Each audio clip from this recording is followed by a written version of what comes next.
കണ്ണൂർ ജില്ലയിലെ മാങ്ങാട് എന്ന സ്ഥലത്തെ മണിഗ്രാമത്തിലായിരുന്നു കതിവന്നൂർ വീരനായ മന്തപ്പൻ ജനിച്ചത്. കുമാരപ്പനും ചക്കിയമ്മയ്ക്കും ചുഴലി ഭഗവതിയുടെ അനുഗ്രഹം കൊണ്ട് ജനിച്ച മകനായിരുന്നു മന്തപ്പൻ. മന്തപ്പൻ വളർന്നു വന്നത് നല്ല മെയ്വഴക്കമുള്ള കായികാഭ്യാസിയായിട്ടായിരുന്നു. നായാട്ടിലും കളരിപ്പയറ്റിലും കേമനായിരുന്നു മന്തപ്പൻ.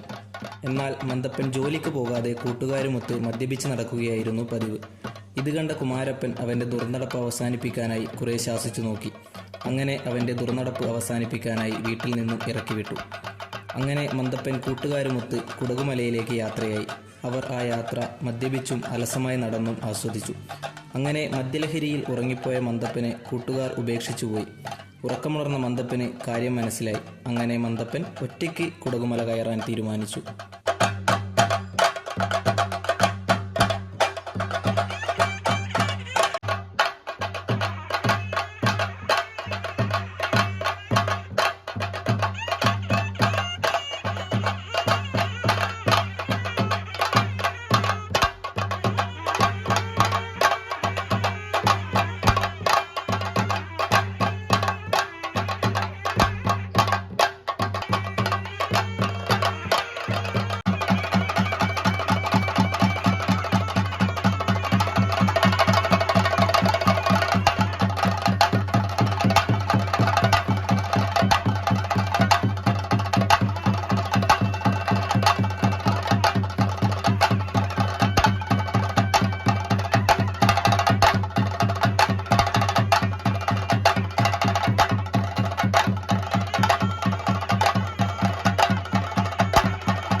ഒരുപാട് ദൂരം സഞ്ചരിച്ച മന്തപ്പൻ വഴിയിൽ കള്ളമൻ എന്ന കുടകൻ്റെ സഹായത്തോടെ കതിവന്നൂർ എന്ന സ്ഥലത്തുള്ള മന്തപ്പൻ്റെ അമ്മാവൻ്റെ വീട് കണ്ടെത്തി. അങ്ങനെ മന്തപ്പൻ അമ്മാവൻ്റെയും അമ്മായിയുടെയും കൂടെ താമസമാക്കി. അമ്മാവൻ്റെ കൃഷിപ്പണിയിൽ സഹായിയായി കൂടി നല്ലൊരു അധ്വാനിയായി മാറി. ഒരു ദിവസം ചന്തയിൽ നിന്ന് മടങ്ങും വഴി വേളാർക്കോട്ട് ചെമ്മരത്തി എന്ന കാവൂത്തി സ്ത്രീയെ കാണുകയും അവളോട് പ്രണയം തോന്നുകയും ചെയ്തു. ഇത് അമ്മാവനോട് പറയുകയും അമ്മാവൻ അവരുടെ കല്യാണം നടത്തി കൊടുക്കുകയും ചെയ്തു. അങ്ങനെ അവർ സന്തോഷമായി ജീവിക്കാൻ തുടങ്ങി. കുറച്ചു കഴിഞ്ഞപ്പോൾ വൈകി വരുന്ന മന്തപ്പനെ ചെമ്മരത്തി സംശയിക്കാൻ തുടങ്ങി. അങ്ങനെ അവർ വഴക്കായി. ഇങ്ങനെ ഒരു ദിവസം വഴക്ക് നടക്കുമ്പോഴാണ് കുടകുപട ആക്രമിക്കാനെത്തിയത്. ആ വാർത്ത അറിഞ്ഞ മന്തപ്പൻ അറയിൽ നിന്ന് വാളെടുത്ത് പുറത്തു പോകാൻ നോക്കിയപ്പോൾ കാല് തെറ്റി ചുമരിൽ തലയിടിച്ച് ചോര വന്നു. സ്വന്തം ചോര കണ്ട് യുദ്ധത്തിന് പോയാൽ വധിക്കപ്പെടും എന്ന് ചെമ്മരത്തി മന്തപ്പനോട് പറഞ്ഞു. അങ്ങനെ തന്നെ സംഭവിക്കട്ടെ എന്ന് പറഞ്ഞ് മന്തപ്പൻ യുദ്ധത്തിന് പോയി.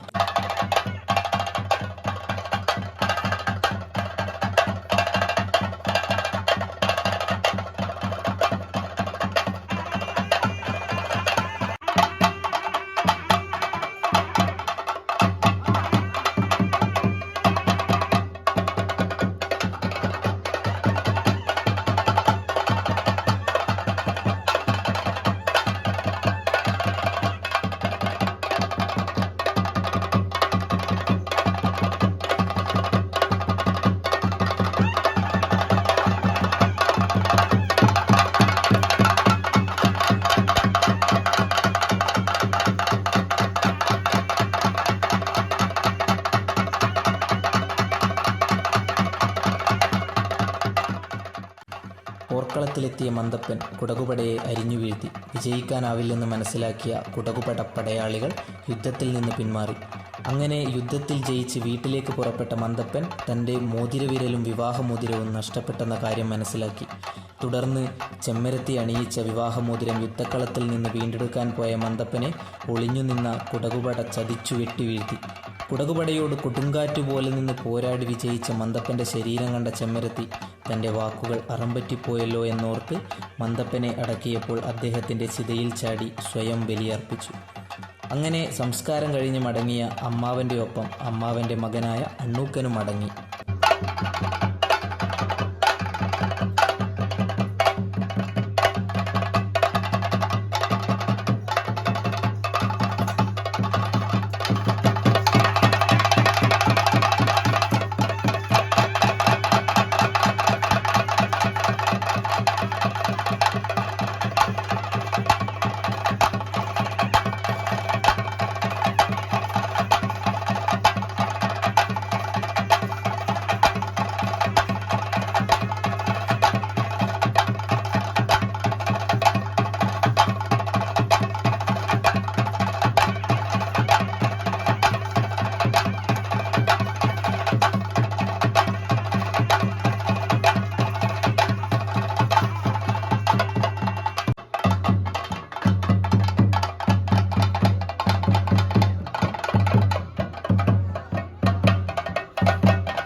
അണ്ണൂക്കന് മന്തപ്പനെയും ചെമ്മരത്തിയെയും ദൈവകോലമായി കെട്ടിയാടാൻ വെളിപാടുണ്ടായി. തുടർന്ന് ഉറഞ്ഞു തുള്ളിയ അണ്ണൂക്കനെ അമ്മാവൻ്റെ സാന്നിധ്യത്തിൽ തെയ്യക്കോലമായി ആടിക്കുകയായിരുന്നു. ഇത് കണ്ട അമ്മാവൻ അണ്ണൂക്കനെ അരിയിട്ട് കതിവന്നൂർ വീരൻ എന്ന് വിളിക്കുകയും ചെയ്തത്രേ. അതിനുശേഷമാണ് കതിവന്നൂർ വീരൻ എന്ന തെയ്യക്കോലം കെട്ടിയാടാൻ തുടങ്ങിയത്.